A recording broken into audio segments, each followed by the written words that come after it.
I want to pause that for a second. There's a guy, Midwestern Marx. You probably have seen some. Oh! No way! Let's go! He said our name.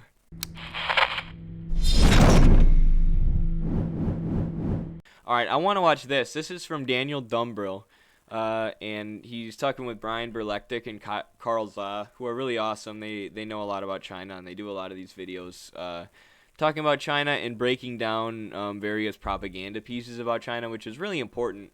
I mean, it's really hard for people to understand how much the media lies, right, and how fabricated a lot of the narratives and stories that they push are until you look into it directly, right? Until you have it debunked directly, until you see it broken down where a lot of these media outlets funding is coming from. This is what I always say about it happened a lot in college. I remember looking into media outlets for an essay, media outlets who were supporting the Saudi genocide in Yemen, which was basically being funded by the U.S. And it was all these neocon think tanks funded by weapons contractors. And I was like, whoa! I was like, this is insane that respected media would be funded by these neocon think tanks.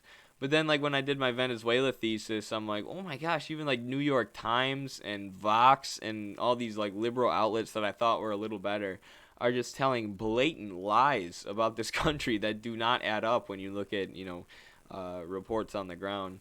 And when these guys do these videos breaking down these reports about China from Western media, it's the exact same thing. I mean, Daniel Dumbrill's in China.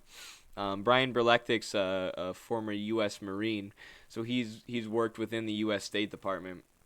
And I'm not sure Carl Za's background. I just know he knows his stuff when it comes to China. So watching them break down these propaganda pieces is always really, really great. So I brought it to a part that I think will be interesting for us to watch. So. But I'm glad that she still put this guy up, because this is an absolute ridiculous kind of thing that CNN and the Uyghur Tribunal had put on this show for. So let's continue. CNN has been showcasing the Uyghur prison whistleblower all over their newscasts. Various outlets and pundits are now sounding the alarm that we're headed towards war with China. But I want us to take a step back, look at the reality of the situation, and try to learn for once from our historical mistakes. Now, first of all, I think it's important to point out that our nation has been in some sort of perpetual war since World War II, whether it be actual devastating boots on the ground conflicts such as the Korean War, Vietnam War, the various Middle East wars, the war in Afghanistan. By the way, Daniel Dumbrill and Brian Berlectic said at the beginning of the stream that they're drinking beer or whatever. They're having some drinks, and Carl Za is drinking juice. So that was funny. And then in the comments, Carl Za said, I'd never had more fun drinking juice. LMAO, and he capitalized M like Mao. Alright, I just thought that was funny. Or the non-combative yet highly expensive Cold War with the Soviets. We've been a nation constantly needing to flex our military might. Now that the war in Afghanistan is over-ish, our war drums can't help but to begin beating themselves in a new direction, further east. Now, essentially, the military-industrial complex needs to continue making money, and nothing could be more lucrative than a new Cold War with China. If you thought the war in Afghanistan was expensive, just wait until the foe we face isn't just a group of unsophisticated tribesmen in the Afghan mountains, but a developed nuclear nation with a population 4 to 5 times. Unsophisticated tribesmen in the Afghan mountains? Okay. It's kind of a chauvinistic way to explain a country of people who the U.S. has purposefully suppressed for over 40 years now. I mean, 40 years is just my own knowledge. I've been told it goes back much further, but, 40 years ago is when the U.S. was funneling arms and weapons into Osama bin Laden's Mujahideen to stop any kind of progressive government from coming to power in Afghanistan. Seems kind of chauvinistic to say that, but not the worst, I don't know. It's not, the country isn't industrialized, so people are living in the mountains, and obviously the Taliban is not a good group who wants to develop Afghanistan. So times our size. I got to pause that for a second because I want to add in that the profiteering that happens before any war actually starts. It's already going on. The military-industrial complex was the winners of the Afghan war, and they're recycling those profits into ASPI in Australia. I know I continually talk about this, but this is a really important point. And they are funding ASPI, who are putting out these China threat stories, and then they convince the Australian government to buy China threat prevention weapons for the China threats that they just finished manufacturing. So she's got a good point. I mean, if it went into an all-out war, for sure, there'd be a lot of profiteering, but it's already going on now, and I think that's important to keep in mind. I don't know if you guys have anything else to add, or we just continue. Just to point out that she's talking about all of these wars, and literally every single one of them was sold to the public based on a mountain of lies. So are we supposed to believe that this is the first war that they're telling us the truth about? This is the first time they're actually telling us the truth. China is really a threat. It's not a joke this time. This isn't WMDs all over again. This is for real. Are we supposed to believe that? That's just something for people to keep in mind. I think that I don't know how many weapons contractors are in the Biden administration. I don't know. I have a feeling that one of the reasons that Biden seems to be pulling out of like these hot wars, and looking to do more cold wars and like drone warfare and covert warfare, is because he doesn't have as deep of ties to the military-industrial complex. I thought that might be the case, but looking at this Intercept article, it's looking like I was completely wrong. I should have known. Of course, he's filling the top Pentagon positions with defense contractors. So Trump's like national security advisors and like the main people around him were like hardcore neocons representing the defense industry, countries who profiteer from war, who sell, they have what's called a monopsony, where you have a bunch of sellers but only one buyer in a market, and that buyer is the U.S. military, and the sellers are these weapons contractors, these defense contractors. So Trump fired a bunch of them, but he had like Patrick Shanahan and a bunch of other people who worked for Raytheon, Boeing, Lockheed Martin. And obviously you see the conflict of interest there. If these people can make a lot of money selling weapons to the U.S. government, then they have incentive to start wars. It's the U.S. is leaving special forces, and they're still doing all this drone warfare and covert surveillance of Afghanistan. So I'm sure, that the U.S. presence in Afghanistan is still lining the pockets of weapons contractors, maybe less so than before after the withdrawal, but we'll see. So the one thing that people will say maybe in response to that is saying that just because we're pointing this out, just because we're talking about this, doesn't mean we want to go to war. It doesn't mean the two things are connected. Well, I mean, when the U.S. State Department starts funding these narratives to the amount of money that they are, and the military-industrial complex is, you've got to go with what it always means. I mean, they have no problem ignoring atrocities elsewhere in the world. As soon as these groups of people take an interest in a certain supposed thing that's happening somewhere else in the world, you can be sure there's a reason, and it's beyond for humanitarian purposes. I say beyond it, but it's never about that to begin with. I mean, sometimes maybe these things overlap, but that is not the goal here, and that's not the intention. But let's continue here. Last month, in preparation for the new ramp, and recently, I mean, not recently, but with since World War II, not since World War II. Since the fall of the Soviet Union, most of the U.S.'s wars have been about resources, right? About stopping socialist governments or governments who want to nationalize resources. Assad, Gaddafi in Libya, Saddam Hussein in Iraq when he was messing with the oil quotas. It's mostly been about resources. But before that, what the Cold War was about, a lot of the U.S. occupations and regime change operations around the world were about resources, but it was also this ideological war, right? Especially, the U.S.'s war against the Soviet Union in the Cold War, right? They feared communism. They feared this ideology that could spread through the working class and cause the working class to overthrow the U.S. ruling class. They fear that more than anything else. Right, so even these U.S. operations in the global South, like the ones in Latin America, yes, they were about resources, right? Like overthrowing Pinochet in Chile, overthrowing Arbenz in Guatemala. This isn't in Latin America, but in Indonesia, putting in Suharto instead of Sukarno, overthrowing Sukarno. You also have things like Operation Condor, where the U.S. is training these Latin American dictators in torture techniques. Right, so they can hunt down any people with a left-wing ideology and basically torture the left-wing revolutionary spirit out of these people. mass murder campaigns and torture campaigns were done, like Operation Condor, with the backing, funding, and training of the CIA, where they're expanding these things they developed in MK Ultra, these torture techniques that they developed on American civilians, and training them to Latin American dictators. So you have this struggle against the communist ideology, right, against the Marxist ideology that could destroy this horrific, imperialist, murderous ruling class. And that's what you're seeing with China, right? Very similar to the USSR, where they're like, this is a rising socialist power who is talking about cooperation, who is talking about non-interventionism, who is talking about, and is calling themselves communist, right? Is saying they're a socialist country looking to transition to communism. And that scares the U.S. more than anything. So, even more so than being about lining the pockets of weapons contractors or trying to get any kind of, valuable resources in China, which, it could partly be about, but more so than anything, it's an ideological war that the U.S. wants to wage because they're scared. They are scared of communism. And they're scared of us, comrades. You hear that? They're scared.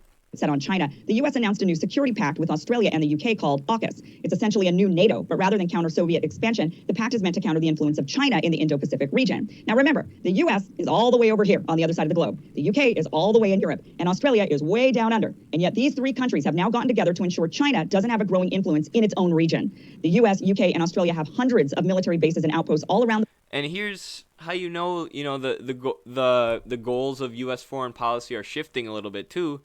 From their focus on maintaining their global hegemony to a more concentrated focus on China, is NATO might fall apart now, right? In Germany, the sort of center-left Social Democratic Party just won election by saying, we're done fighting for the U.S.'s wars, right? Paying for the U.S.'s wars. And you've had Macron in France saying very similar things, like enough of this. And they're talking about even leaving NATO. So you might have AUKUS, this trilateral military agreement between the UK, US, and Australia, even overtake NATO, which is, the NATO has been the spearhead of Western imperialism for at least the last decade. If you look at Libya and Syria, and then if you go back to the bombing of Yugoslavia in the 90s.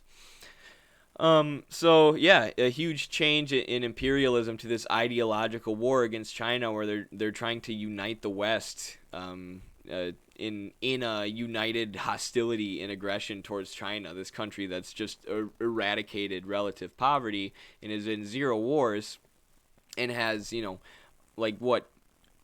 don't know if they have any foreign military bases, maybe like 2, compared to the U.S.'s over 1,000. And it's insane that people are falling for it again, man. We have to fight this propaganda here in the U.S. because it's getting to an absurd level. We do not want a war. In the world, China has fewer than 5. Yet the narrative we're all supposed to buy into is that China is the aggressor who must be stopped. Now, China is an economic competitor. That is true. They are growing in economic influence, and sooner than later, it seems inevitable that they will become the world's new superpower. That is, unless we can stop them. Now, how can we stop them? Well, history has shown us, as in the case of the USSR, that a nation can collapse when it's forced to focus its time and energy on war. And you don't even have to fire a single bullet to do it. You just need to get them to focus on an arms race while their people starve. So rather than build up our own competitive edge and invest in our country to ensure we nurture the best and the brightest, the strategy in Washington is to instead bully China into giving up their lunch money. We watched that video the other day on what the U.S. could do if they diverted the military budget into NASA.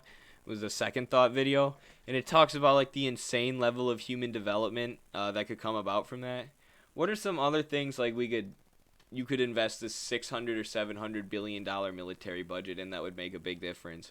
One of the ones that I think of is nationalized Wi-Fi. Public high-speed internet, public Wi-Fi. That's something we need to implement now. Think of how much of an advantage that would be for everyone, or think how much you pay in your Wi-Fi bill every month for one, to make profits for enormous telecom companies. But then a lot of people don't have Wi-Fi, and you need that for getting a job, right? You need that basically for functioning in the modern world. So, yeah, I don't know. What would y'all think? What would policy number 1 be if they said you can divert the military budget into something else? It's a losing strategy. The bully never wins in the end. Eventually, everyone grows up, and the smart kid who invested in themselves ends up with all the money, the fast cars, and the nice house, while the bully is still trying to find relevance by talking about... Ooh, do you think China should do more to spread ideology? I don't. So here's my opinion on that. I personally... right? Like, personally, obviously, I would love communist socialist ideology to spread, right? And I like fighting for revolution all around, and that's what, like, Che Guevara believed in stuff, and that's why, you know, he was from Argentina, but he went to Cuba and fought the revolution, tried to fight a revolution in the Congo, fought a revolution in Bolivia. I definitely believe in, like, world communism, in, you know, a world international class struggle, you know, a united proletariat despite borders. But China's policy is one of mutual development, right? They think one of the mistakes of the USSR was getting overly involved in these sort of battles with the U.S., getting overly involved with their foreign policy in places like Afghanistan. And, you know, they want to have a policy of complete non-interventionism and complete mutual development and, you know, just an open trade policy, which means they do stuff like trade with Israel, right? And it means they're not, like, funneling money into revolutionary groups around the world. But it's like, you know, the time for that is past, and that's not their system, right? That's not what they, you know, want to do. Maybe not the time for that is past, but, you know, now Cuba, like, sends doctors all around the world. Right, that's their way of showing solidarity rather than, like, sending troops and stuff. And it's like, you know, for right now, that's the way to go. If revolutionary struggles were heating up, right, if class struggles were heating up everywhere and it looked like the proletariat was about to seize power in a country like the United States, yeah. If we were all, like, waging a revolutionary struggle and trying to seize state power right now, you know, and the police were, like, suppressing us and beating us, and we were, like, trying to take over the state apparatus, and, you know, we were all involved in that, then yes, I would want China to help us out. I'm going to be honest. And that's probably, you know, how some people feel right now, especially in the global south. But what China's doing, you know, is helping to build infrastructure, right? Helping to develop places that have long been trapped in poverty by the IMF and World Banks, like structural adjustment programs and whatnot. About how cool they once were back in high school. This is where we're headed. But we can only head that way if the American people consent to it. Now, this is where Taiwan and the Uyghurs come in. The players in Washington know the right strings to pull to get the American people to buy into war. It's a little different for the left and the right, but you can easily figure out the trigger points. For the left, it's human rights. This person says China has a closed-circuit economy. Its currency is sovereign and not floated on markets. Yeah, that's actually an important point to make. I should bring that up more. Because people don't understand that, and that's what I mean when I say that the opening up policies, right, the allowing of foreign private markets into China to help them develop, that was done on top of the basis that was built by Mao, right? So Mao was like, we're going to have a very strictly planned economy, right, very centrally planned economy, so we can industrialize and you know, increase our manufacturing base, right? And they had this, like, economy, like you said, like, closed circuit, you know, a lot of, just selling of goods and trading of goods between people in China. And then when they allowed foreign investment, you know, it allowed for these businesses to pop up, right? And for Western companies to make money and for, you know, Chinese people to work for these businesses. So Western companies are making money off China's labor, but they still have, like, this closed circuit economy, right, where they're still trading within China and they're still, you know, having this development within China and keeping it within their country to develop their own country. So, yeah, it's really, like, genius. And I see why people say Deng, like, the leader of China after Mao, was, like, the fifth head of Marxism, because he developed this, which has basically become the policies for Cuba, DPRK, Vietnam, I believe. All these countries have adopted this policy of, like, special economic zones on top of, like, systems of welfare, or setting up systems of welfare too. So as they try and combat imperialism. Okay, I'm totally getting distracted from this video. We're just going off about China. That's all right. Rights abuses. The war lobby knows if they use buzzwords like genocide or sexual abuse, people on the left will begin to not only agree with, but demand some sort of military intervention. At a later time, I will go deeper into the Uyghur crisis and explain what's going on. But for now, it's best to stay on high alert when hearing stories that break your heart. I want to pause that for a second. There's a guy, Midwestern Marx. You probably have seen some... Oh! No way! Let's go! He said our name. I didn't even know that. I didn't even watch this beforehand. You got to be kidding me. I am ecstatic right now. I want to pause that for a second. There's a guy, Midwestern Marx. You probably have seen some of his videos, his TikTok videos that went viral. He talks about U.S. imperialism. He's a young guy. He must be in his early 20s. And I was watching some of his videos, and he was talking about how people were criticizing him, saying that you need to believe survivors. You know, how dare you not believe survivors? Yes.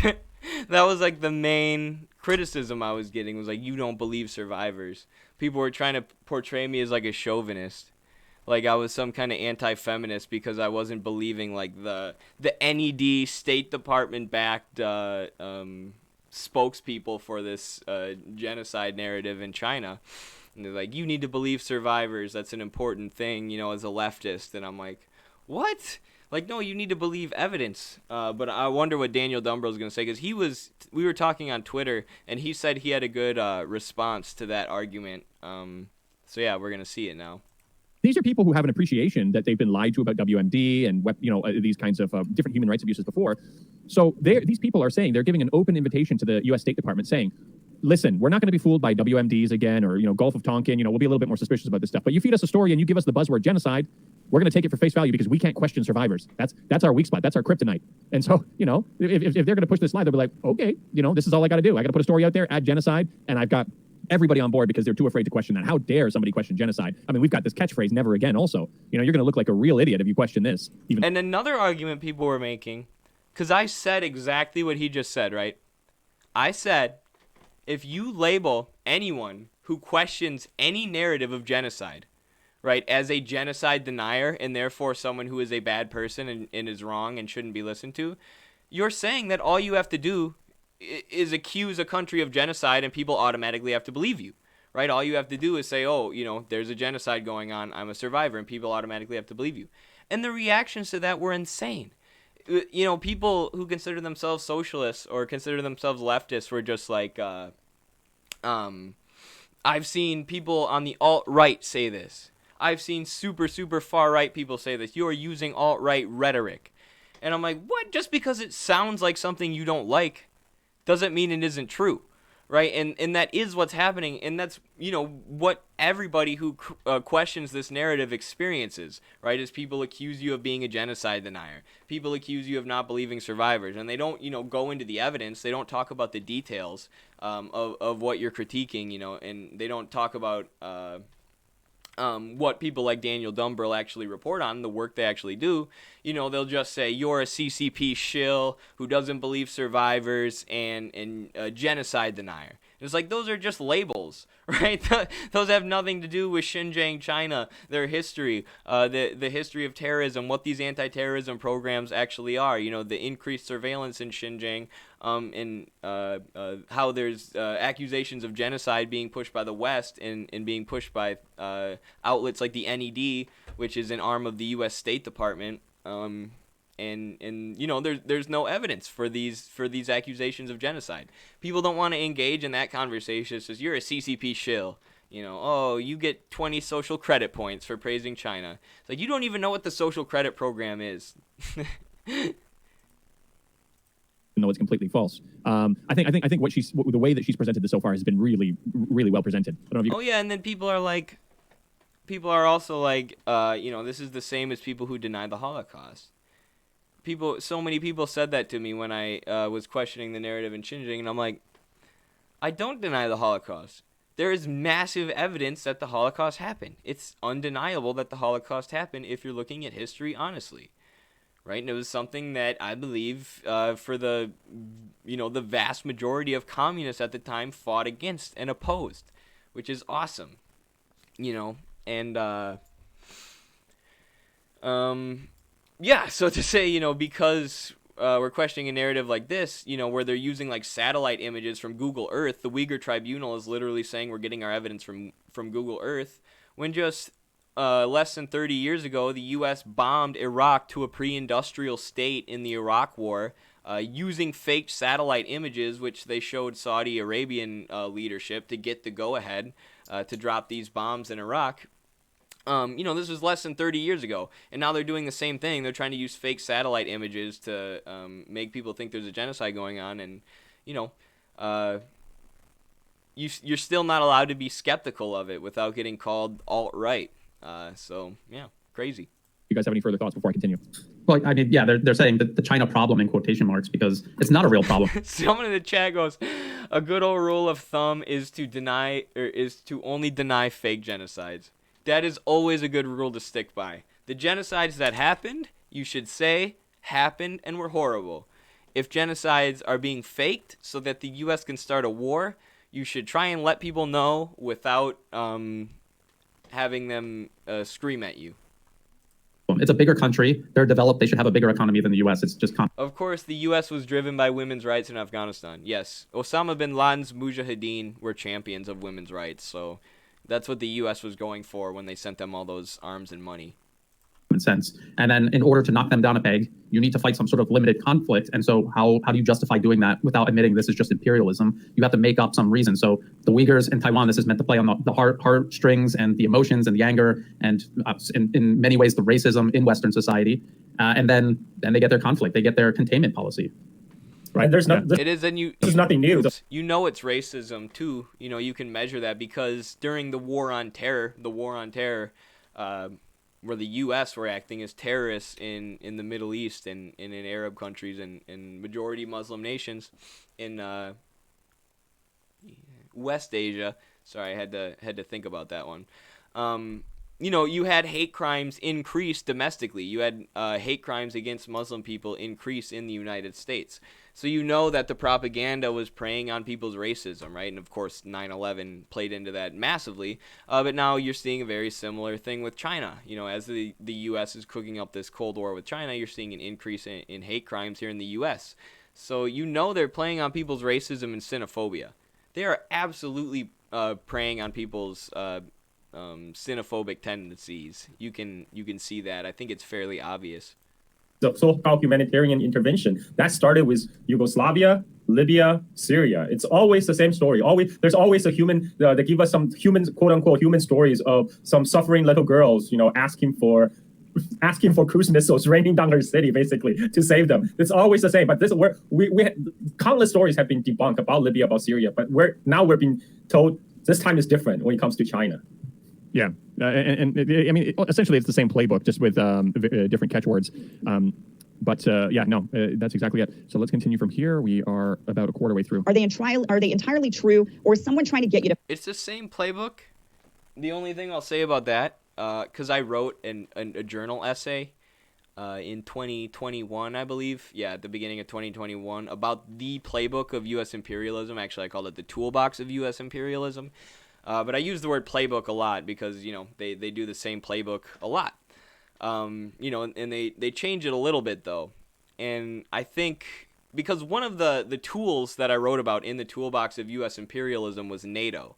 And like we were talking about earlier, there's a chance that NATO might even fall apart because Germany and France don't really want to take part in the U.S.'s new Cold War against China. But the UK and Australia seem to be on board, so now they've signed into AUKUS, this trilateral military agreement to threaten China. So it's the same playbook, but they're definitely so I guess same playbook, but they're changing the toolbox, right? They're changing their tools and adjusting their tools so that it can be fitted to attack China, right? And like we've talked about a couple times now, the U.S. funding the Mujahideen, these far right extremist groups. Islamic extremist groups. That's exactly what the ETIM is, right? This separatist group the U.S. is backing in China. So it's like there's precedence for this, right? It's exactly the same playbook that they've done before, just with a new country and just with some new tools.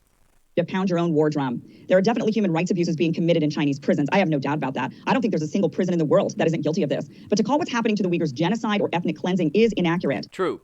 Pretty much every prison, you know, you hear about human rights abuses in China, and a lot of times they'll just take, you know, like one-off experiences, and then they'll just blow it up, you know, in the corporate media, and they'll say, you know, like, you know, if someone gets beat at a Chinese prison, the corporate media, you'll have like 6 outlets report, you know, horrific beatings, violent beatings going on in Chinese prisons to try and make them look authoritarian. It's like, well, every prison in the world is going to have cases like that, right? And it's horrible, and we should fight against that, and we should try and decrease that, and everyone should read Why Are Prisons Obsolete by Angela Davis. But that doesn't mean that the country of China needs to be toppled, right? That doesn't mean that it's any better than the U.S., who has 23% of the world's prison populations in our prisons right now. And we have a prison industrial complex who profits off it massively, right? Every country has their issues, and every country needs to work to get better, and countries should cooperate and have foreign policies of cooperation, not try and point to, every horrible thing that happens in other countries as a reason that they need to be toppled. The Uyghurs have been one of the most fertile recruitment grounds for Al-Qaeda and other terrorist organizations, and if we're not careful, we could end up repeating 1980s Afghanistan. The extremism within the Uyghur community seems like a side effect of the CIA-backed Mujahideen. Well, yeah, so that's a good point. I'm glad you bring that up. So if people read Washington Bullets, there is by Vijay Prashad, this book, there is a chapter called, The Answer to Communism Lay in the Hope of the Muslim Revival. So, there were a lot of left-wing movements, a lot of nationalist movements, a lot of communist movements, a lot of movements for more of an Islamic economic system in Western Asia. So the U.S. started backing basically right-wing groups or extremist groups in Muslim majority countries all over the world, right? Not just the Mujahideen in Afghanistan, right? It was a plan cooked up within the U.S. intelligence agency. So they said, who is this? John Fairplay Price, a British diplomat who had most recently served as consul general for the British in Khorasan Sistan and Persian Baluchistan in the outer rim of Iran, said, "The answer to communism lay in the hope of Muslim revival, in which Pakistan was well qualified to assume leadership. Persia may well prove to be the bridge for Muslim unity. The Muslim world is a reservoir of strength. Communism can be checked by a faith stronger than its own faith lies the Middle East, Near East." So then they set up a 3-point plan of things that they wanted to do in Muslim majority countries. 1, to set up an Islamic cultural society in the place chosen as the center of the Muslim movement, a channel keeping closely contact with the Muslims in the world, especially those in the Middle East and China. Especially those in the Middle East and China. I forgot about that part, but that's relevant for what we're talking about right now. 2, to publish periodical pamphlets in English, Chinese, Arabic, Urdu, and Malayan languages with the purpose of linking up the Americans and Muslims together into one united front against communism. 3, both the cultural society and the office issuing the pamphlet should be headed by the Muslims either from China or any other Muslim countries. It is of the utmost importance that it should not be made known to outsiders that such services are backed by the United States. That is what the U.S. has backed in China and majority Muslim countries and the majority Muslim areas of China for the last 70 years, right? And now, China has an issue with extremism in Xinjiang, right? Even though the vast majority of Uyghur people are not separatists, are not extremists, because the U.S. has allowed these groups to grow and allowed them to recruit and help them with funding and helped arm them. You have, a lot of separatist groups and a lot of certain extremist activity that China has needed to combat and needed to do something about. And then, that is what the U.S. takes and then accuses China of doing a genocide. When it's the U.S. who is funneling, money and arms into extremist groups to fight against communism, communism which brought which abolished relative poverty in China. That's what they're backing extremist groups like the ETIM to fight against. I need to read that book, LOL. Yeah, Washington Bullets is amazing. We did it as our last book club on our Patreon. Patreon.com/Midwestern Marx, by the way. You can be a part of our book club then.